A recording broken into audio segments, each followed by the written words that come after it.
सत्य को नारायण के रूप में पूजना ही सत्यनारायण की पूजा है। इसका दूसरा अर्थ यह है कि संसार में एकमात्र नारायण ही सत्य है, बाकी सब माया है।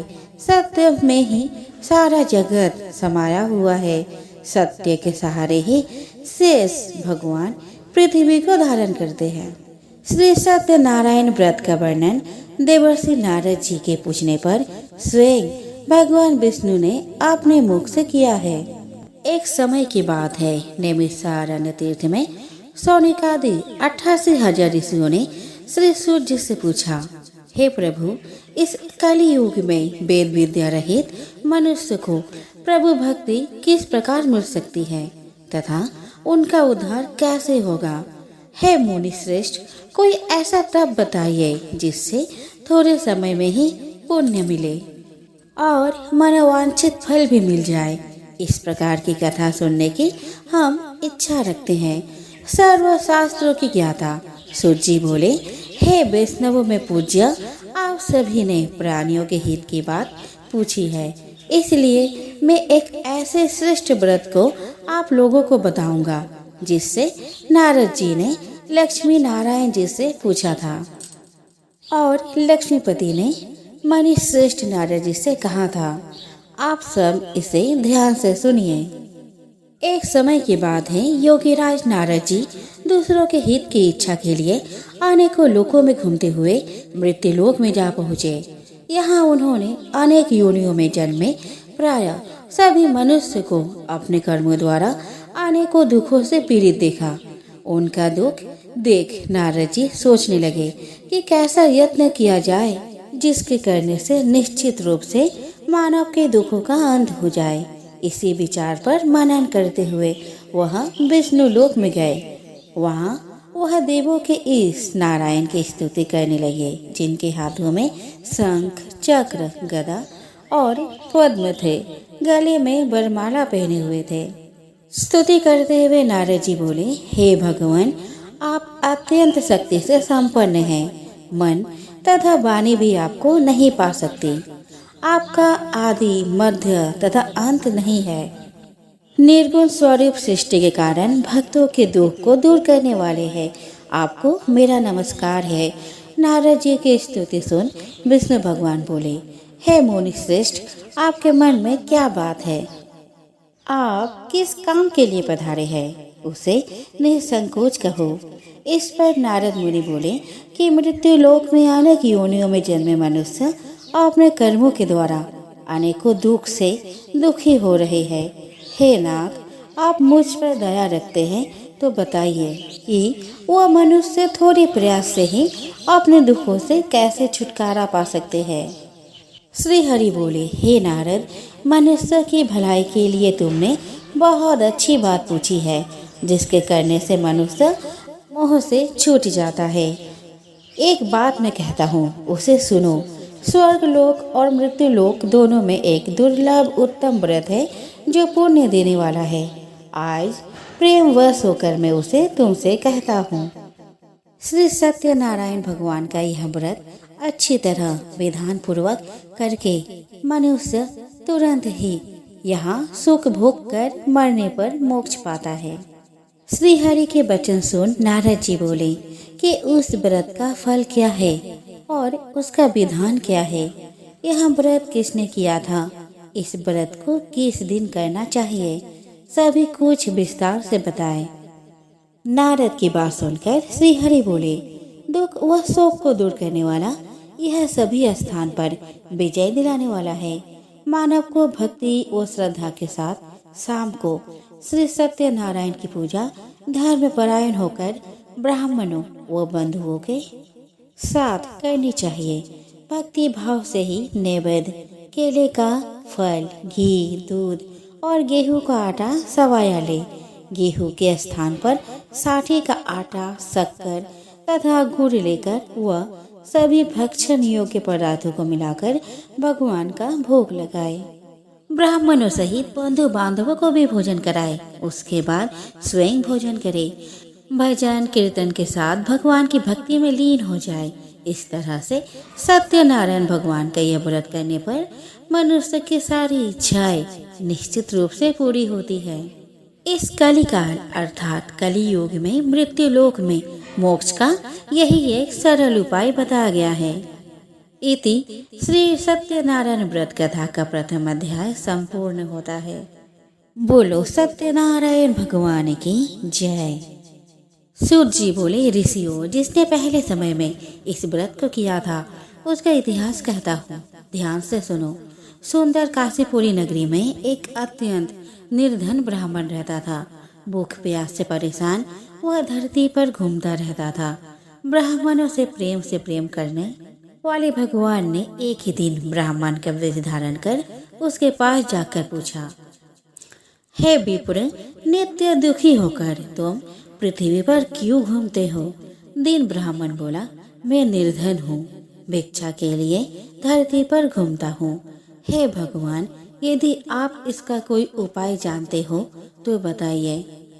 वृद्ध ब्राह्मण कहता है कि सत्यनारायण भगवान मनोवांछित फल देने वाले हैं, इसलिए तुम उनका पूजन करो। इसे करने से मनुष्य सभी दुखों से मुक्त हो जाता है। वृद्ध ब्राह्मण बनकर आए सत्यनारायण भगवान उस निर्धन ब्राह्मण को व्रत का सारा विधान बताकर अंतर ध्यान हो गए।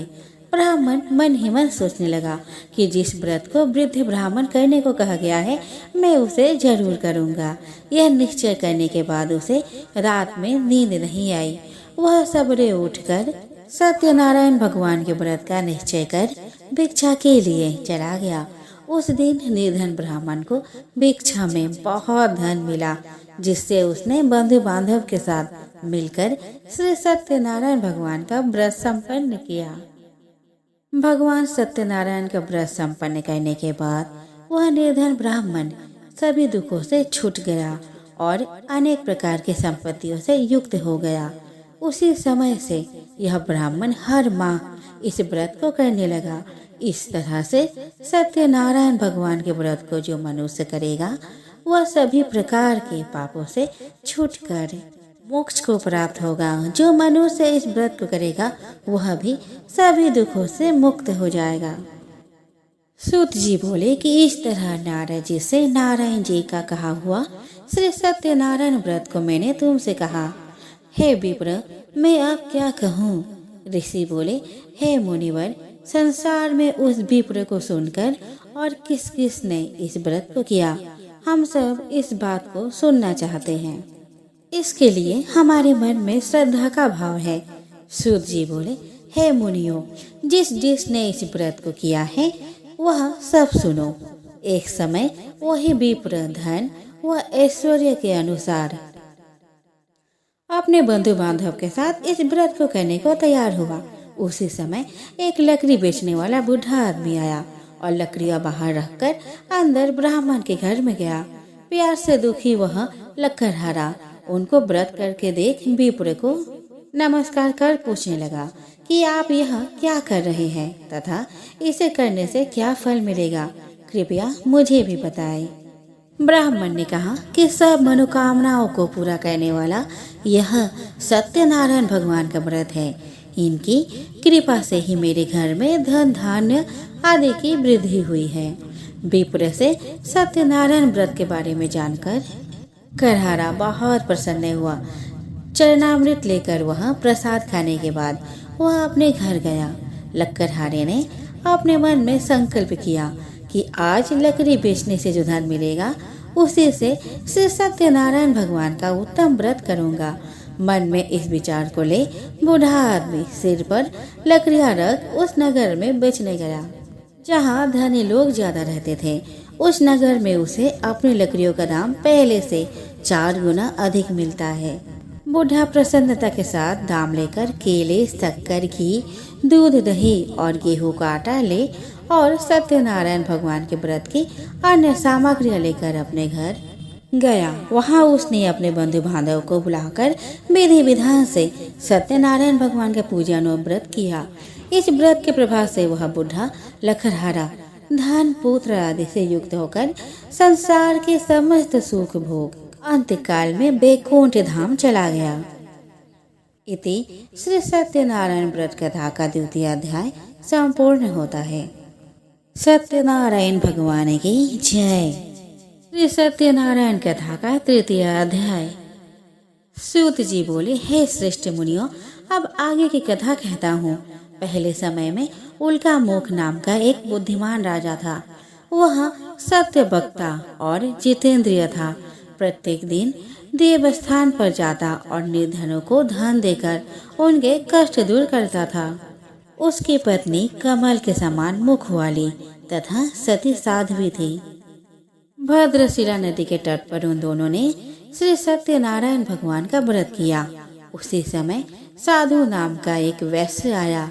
उसके पास व्यापार करने के लिए बहुत सा धन भी था। राजा को व्रत करते देखकर वह विनय के साथ पूछने लगा, हे राजन, भक्ति भाव से पूर्ण होकर आप ये क्या कर रहे हैं?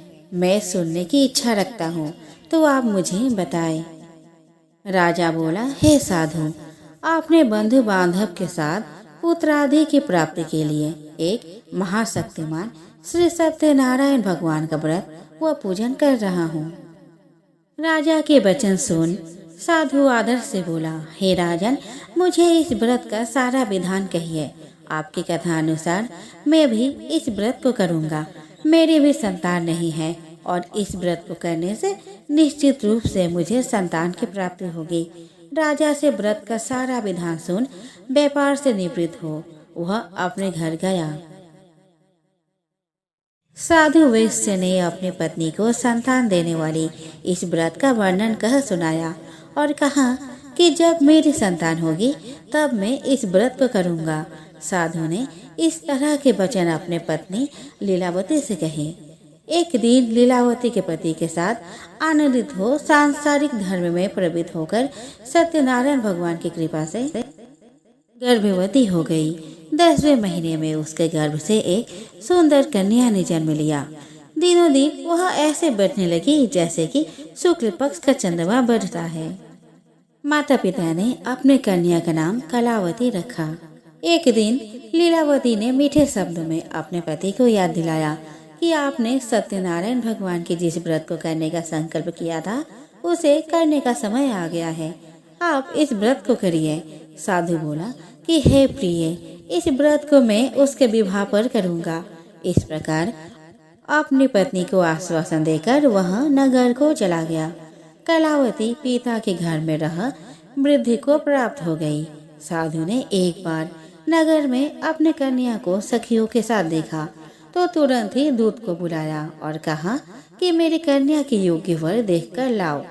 साधु की बात सुनकर दूत कंचन नगर में पहुंचा और वहां देखभाल कर लड़की के सुयोग्य वानिक पुत्र को ले आया। सुयोग्य लड़के को देख साधु ने बंधु बांधव को बुलाकर अपने पुत्री का विवाह कर दिया। लेकिन दुर्भाग्य की बात यह है कि साधु ने अभी भी सत्यनारायण भगवान का व्रत नहीं किया। इस पर श्री भगवान क्रोधित हो गए और श्राप दिया कि साधु को अत्यधिक दुख मिले। अपने कार्य में कुशल साधु बनिया जमाई को लेकर समुद्र के पास स्थित एक रत्नसारपुर नगर में गया। वहां जाकर दामाद ससुर दोनों मिलकर चंद्रकेतु राजा के नगर में व्यापार करने लगे। एक दिन भगवान सत्यनारायण की माया से एक चोर राजा का धन चुराकर भाग रहा था। उसने राजा के सिपाहियों को अपना पीछा करते देख चुराया हुआ धन वहां रख दिया जहां साधु अपने जमाई के साथ ठहरा हुआ था।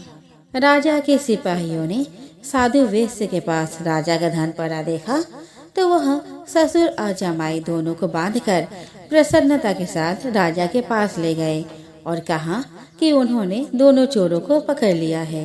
अब आगे की कार्यवाही की आज्ञा दे। राजा की आज्ञा से उन दोनों को कठिन कारावास में डाल दिया गया और उनका सारा धन भी उसे छीन लिया गया। श्री सत्यनारायण भगवान के श्राप से साधु की पत्नी भी बहुत दुखी हुई। घर में जो धन रखा था, शारीरिक तथा मानसिक पीड़ा व भूख प्यास से आते दुखी हो अन्न की चिंता में कलावती ब्राह्मण के घर गई। वहां उसने श्री सत्यनारायण भगवान का व्रत होते देखा। फिर कथा भी सुनी। वहां प्रसाद ग्रहण कर और रात को घर वापस आई। माता ने कलावती से पूछा कि हे पुत्री, तुम कहाँ गई थी? तेरे मन में क्या है? कलावती ने अपने माता से कहा, हे माता, मैंने एक ब्राह्मण के घर में श्री सत्यनारायण भगवान का व्रत देखा है। कन्या के वचन सुन लीलावती भगवान के पूजन की तैयारी करने लगी। लीलावती ने परिवार व बंधुओं सहित सत्यनारायण भगवान का पूजन किया और उनसे वर मांगा कि मेरे पति तथा जमाई शीघ्र घर आ जाए। साथ ही यह भी प्रार्थना की कि हम सबका अपराध क्षमा करे। श्री सत्यनारायण भगवान इस व्रत से संतुष्ट हो गए और राजा चंद्रकेतु को सपने में दर्शन दे कहा कि हे राजन, तुम उन दोनों वेश्यों को छोड़ दो और तुमने उनका जो धन लिया है उसे वापस कर दो। अगर ऐसा नहीं किया तो मैं तुम्हारा धन, राज्य और संतान सभी को नष्ट कर दूंगा। राजा को यह सब कहकर वह अंतर्ध्यान हो गए। प्रातःकाल सभा में राजा ने अपना सपना सुनाया। फिर बोले कि बानी पुत्रों को कैद से मुक्त कर सभा में लाओ। दोनों ने आते ही राजा को प्रणाम किया। राजा मीठी वाणी में बोला, हे महानुभावों, भाग्यवश ऐसा कठिन दुख तुम्हें प्राप्त हुआ है, लेकिन अब तुम्हें कोई भय नहीं है। ऐसा कह राजा ने उन दोनों को नए वस्त्र आभूषण भी पहनाए और जितना धन उनका लिया उससे 2 गुना धन वापस कर दिया। दोनों वेश्य अपने घर को चल दिए। इति श्री सत्यनारायण व्रत कथा का 3य अध्याय संपूर्ण होता है। श्रीमन नारायण नारायण नारायण, हजमन नारायण नारायण नारायण। सत्यनारायण भगवान की जय। श्री सत्यनारायण कथा का 4th अध्याय। सूत जी बोले, वैश्य ने मंगलाचार कर अपनी यात्रा आरंभ की और अपने नगर की ओर चल दिए। उनके थोड़ी दूर जाने पर एक डंडी वेशधारी श्री सत्यनारायण ने उनसे पूछा, हे साधु, तेरे नाम में क्या है?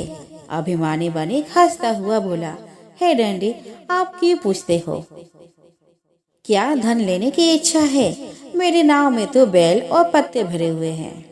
वेश्य के कठोर वचन सुन भगवान बोले, तुम्हारा वचन सत्य हो। डंडी ऐसे वचन कह वहाँ से दूर चले गए। कुछ दूर जाकर समुद्र के किनारे बैठ गए। डंडी के जाने के बाद साधु वेश्य ने नित्य क्रिया के पश्चात नाव को ऊंचे उठते देखकर अचंभ माना और नाव में बेल पत्ते देख वह मूर्छित हो गए और जमीन पर गिर पड़े। मूर्छा खुलने पर वह अत्यंत शोक में डूब गया। तब उसका दामाद बोला कि आप शोक न मनाए, यह डंडी का साप है, इसलिए हमें उनके शरण में जाना चाहिए, तभी हमारी मनोकामना पूर्ण होगी। दामाद की बात सुनकर वह डंडी के पास पहुंचा और अत्यंत भक्ति भाव से नमस्कार करके बोला, मैंने आपसे जो जो असत्य वचन कहे थे उनके लिए मुझे क्षमा कर दे। ऐसा कहकर महाशोकातुर हो रोने लगा। तब डंडी भगवान बोले, हे बानी पुत्र, मेरे आज्ञा से बार बार तुम्हें दुख प्राप्त हुआ है, तू मेरी पूजा से विमुख हुआ। साधु बोला, हे भगवान, आपके माया से ब्रह्म आदि देवता भी आपके रूप को नहीं जानते, तब मैं अज्ञानी कैसे जान सकता हूँ? आप प्रसन्न हुए। अब मैं सामर्थ्य के अनुसार आपकी पूजा करूँगा। मेरी रक्षा करो और पहले के समान नौका में धन भर दो। साधु वेश्य के भक्ति पूर्वक वचन सुन भगवान प्रसन्न हुए और उसकी इच्छा अनुसार वरदान देकर अंतर्ध्यान हो गए। ससुर जमाई जब नाव पर आए तो नाव धन से भरी हुई थी। फिर वही अपने अन्य साथियों के साथ सत्यनारायण भगवान का पूजा कर अपने नगर को चल दिए। जब नगर के नजदीक पहुँचे तो दूत को घर पर खबर करने के लिए भेज दिया। दूत साधु की पत्नी को प्रणाम कर कहता है कि मालिक अपने दामाद सहित नगर के निकट आ गए हैं। दूत की बात सुन साधु की पत्नी लीलावती ने बड़े हर्ष के साथ सत्यनारायण भगवान का पूजन कर अपनी पुत्री कलावती से कहा कि मैं अपने पति के दर्शन को जाती हूँ, तो कार्य पूर्ण कर शीघ्र आ जा। माता के ऐसे वचन सुनकर कलावती जल्दी से प्रसाद छोड़ अपने पति के पास चली गई। प्रसाद की अवज्ञा के कारण श्री सत्यनारायण भगवान रुष्ट हो गए और नाव सहित उसके पति को पानी में डुबो दिया। कलावती अपने पति को वहां ना पाकर रोती हुई जमीन पर गिर गई।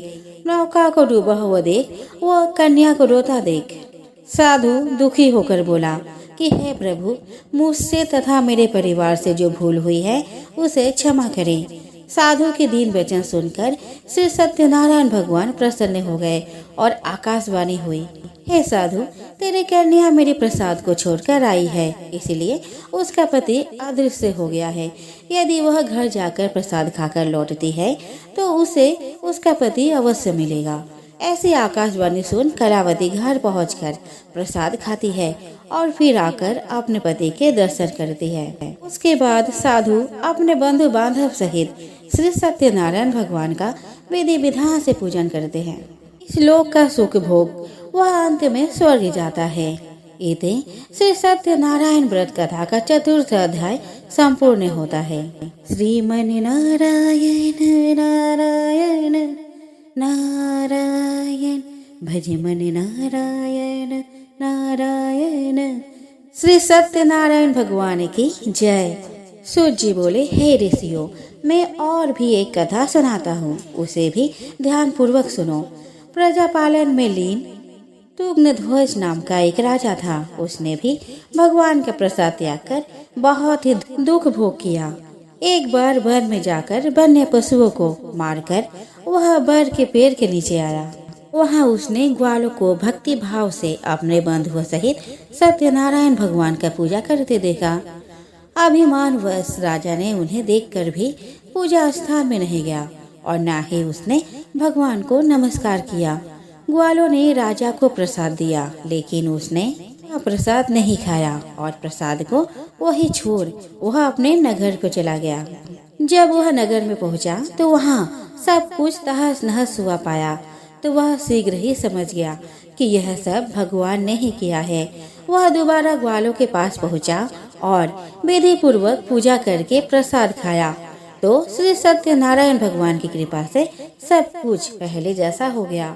दीर्घ काल तक सुख भोगने के बाद मरणोपरांत उसे स्वर्गलोक की प्राप्ति हुई। जो मनुष्य परम दुर्लभ इस व्रत को करेगा तो भगवान सत्यनारायण की अनुकंपा से उसे धन धान्य की प्राप्ति होगी। निर्धन धनी हो जाता है और भाव मुक्त हो जीवन जीता है। संतानहीन मनुष्य को संतान सुख मिलता है और सारे मनोरथ पूर्ण होने पर मानव अंत काल में बैकुंठ धाम को जाता है।